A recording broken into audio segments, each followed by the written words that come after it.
जालन्यातील अतिवृष्टी अनुदानामध्ये 34 कोटींचा अपहार समोर आलाय। आता मराठवाड्यातील सर्व जिल्ह्यांमध्ये चौकशी होणार आहे। विभागीय आयुक्तांनी हे आदेश दिलेले आहेत। जालना जिल्ह्यात अतिवृष्टी अनुदानाच्या 34 कोटी 97 लाखांचा जे तब्बल 35 कोटींचा अपहार झाल्याचं प्रकरण समोर आलेलं आहे आणि त्यानंतर एक महत्त्वाचा आणि मोठा निर्णय घेण्यात आलाय। नैसर्गिक आपत्ती अनुदान वाटपाची संपूर्ण मराठवाड्यामध्ये आता चौकशी होणार आहे आणि यासाठी अप्पर जिल्हाधिकाऱ्यांच्या नेतृत्वात प्रत्येक जिल्ह्यामध्ये चौकशी पथक नेमण्याचे आदेश संभाजीनगर विभागीय आयुक्तांनी दिले।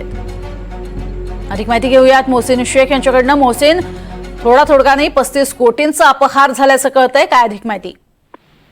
प्रज्ञा, नक्कीच हा सगळा जालना जिल्ह्यातील प्रकार आहे आणि जालना जिल्ह्याचे जिल्हाधिकारी यांनी काल पत्रकार परिषद घेऊन ही सगळी माहिती देखील दिलेली आहे की या सगळ्या प्रकरणात घोटाळा झाल्याचा अहवाल त्यांनी सगळ्या चौकशीतून समोर आलाय।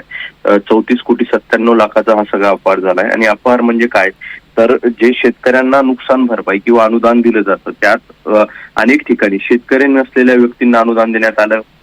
तसंच शासकीय जमीन जी असते त्यावर शेतकरी असल्याचं दाखवून अनुदान वितरित करण्यात आलं। एकापेक्षा अधिक वेळा एकाच शेतकऱ्याला अनुदान वितरित करण्यात आलं। अशा वेगवेगळ्या गोष्टी ज्या आहेत तर या सगळ्या चौकशीतून समोर आल्या आणि त्याचा अहवाल देखील तयार करण्यात आलाय आणि या सगळ्या प्रकरणात आता मोठ्या प्रमाणात कारवाई देखील केली जाणार असल्याचं त्यांच्याकडून सांगण्यात आलंय आणि हा सगळा घोटाळा पाहता आता मराठवाड्यातील सर्वच जिल्ह्यात अशा पद्धतीने जे अनुदान वाटप करण्यात आलंय त्याची चौकशी करणे होणार आहे।